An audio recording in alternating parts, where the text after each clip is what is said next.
Hey everybody, it's John from Day One, and here we are with our third and final installment in our Kettlebell beginner program.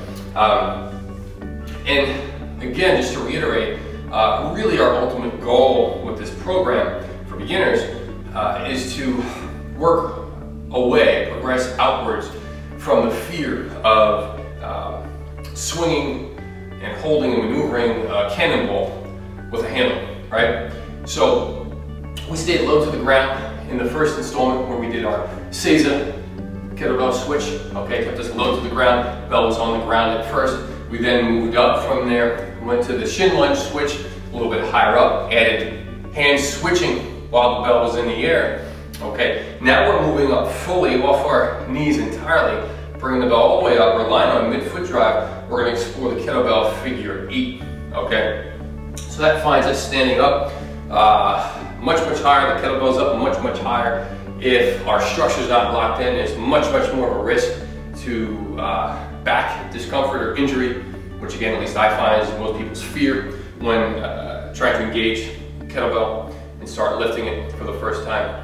So now that we're standing up off the ground, we're a long ways away from the kettlebell. So how do we get it up here? It's got to get up here to start. We're going to deadlift it up. So straddle the kettlebell, feet shoulder width apart, break at the hips, sit back like you're sitting back in a chair. Your spine stays nice and long, core is engaged, shoulders are packed down. Grab the bell from here, drive through mid-foot, keeping your spine long. Stand up, squeeze the hips. Kettlebell's now down in front of you. Okay, so for the figure 8 position, we're going to be a little bit wider than feet shoulder width apart. You're going to release grip on one of your hands.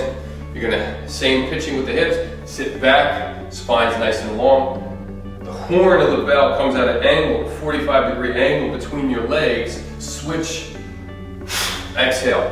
So it's a squat down into it and not a leaning forward to the back and around.